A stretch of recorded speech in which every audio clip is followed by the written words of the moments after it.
Welcome to The Explainer. Today, we're jumping into a legend that has echoed through centuries.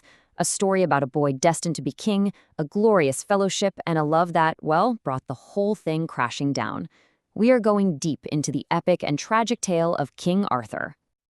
Okay, take a look at this. This single sentence from the guy who first printed this story way back in 1485 tells you everything you need to know. He's telling us right from the start, hey, this isn't just about knights in shining armor. We're about to see the full, messy, complicated spectrum of what it means to be human, where the absolute best of us exists right alongside the absolute worst. All right, so let's set the scene. The kingdom is a wreck. King Uther Pendragon is dead, and England has no leader. The whole place is descending into chaos as all these power-hungry lords are getting ready to tear each other and the kingdom apart for the crown. And right into the middle of this mess, the sorcerer Merlin creates this test of destiny, a divine challenge. You've got all the big shots, the dukes, the earls, all these powerful men lining up to try their luck. They pull, they heave, they use all their might, but not a single one can even budge the blade.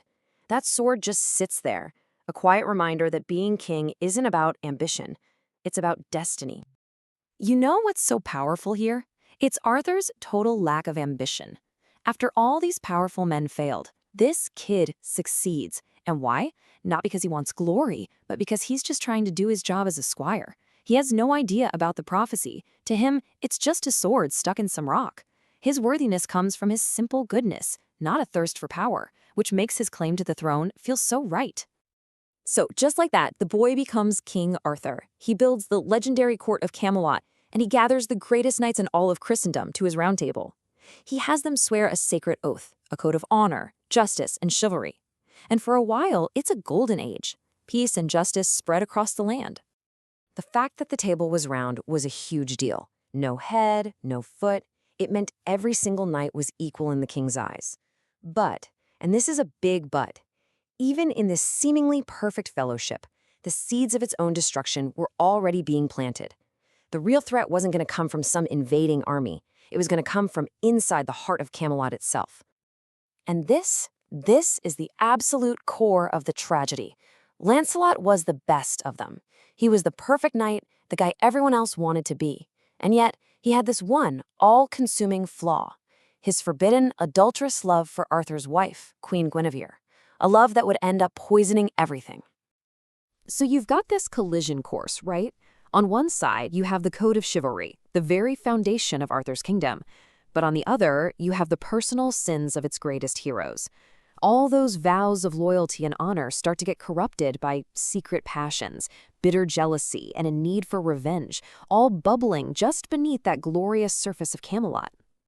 Well, a secret like that can't stay hidden forever. It eventually gets exposed, and when it does, the whole Fellowship of the Round Table just shatters. It splits into factions, and Arthur, a completely heartbroken king, is trapped by his own laws. He's forced to condemn his wife to death and declare war on Lancelot, the man who was once his greatest friend. And just when you think things can't possibly get worse, they do. While Arthur's overseas dealing with Lancelot's betrayal, a much darker threat emerges back home. See, Mordred isn't just a traitor. He's the living, breathing embodiment of a sin from Arthur's own past. Merlin once prophesied that a child born on a certain day would destroy Arthur. Well, that child was Mordred. Mordred's betrayal is just total.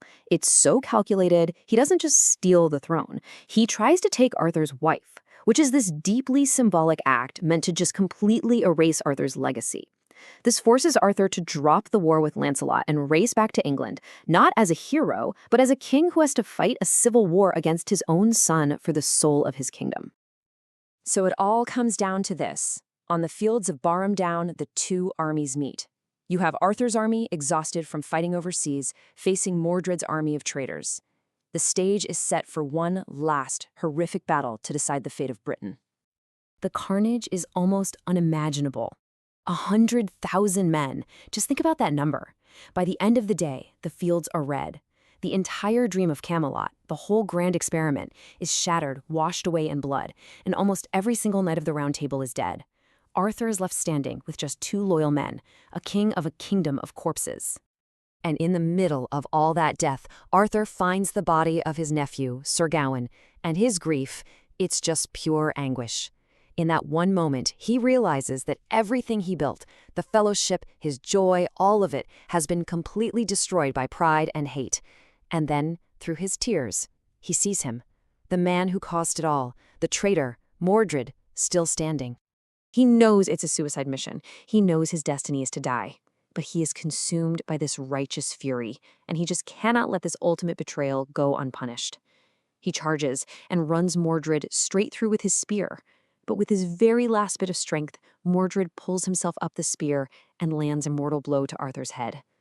Father and son fall together. The prophecy is fulfilled. Mortally wounded, Arthur knows his time on this earth is over. But he has one last thing he needs to do, one final task for his last surviving knight, the loyal Sir Bedivere. And this task is going to signal the end of an entire era. This isn't just about getting rid of a weapon.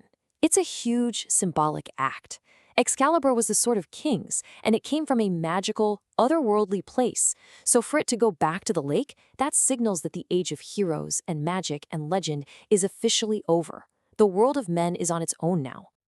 As Bedivere watches, these queens carried the dying Arthur away to the mythical Isle of Avalon, where he's to be healed of his wounds. And with him goes this incredible, enduring promise that he's not truly dead, that one day, when his country needs him most, he will return, the once and future king. So what about the two lovers who started this whole mess? Well, in the ashes of the kingdom they helped destroy, they meet one last time. Both of them give up the world and live out the rest of their days in penance. Lancelot, the greatest knight the world had ever seen, is brought completely low, haunted forever by a love that was his greatest joy, and the very thing that destroyed a kingdom. So that leaves us with the big question, doesn't it? Why does this story still have such a hold on us? I think it's because it's a timeless mirror. It shows us our own highest ideals and our own most tragic flaws. It's this powerful reminder that even the greatest dreams, the noblest intentions, can be brought down not by some monster, but by the complicated, powerful, and messy desires of the human heart. And that's a lesson that is just as real today as it was centuries ago.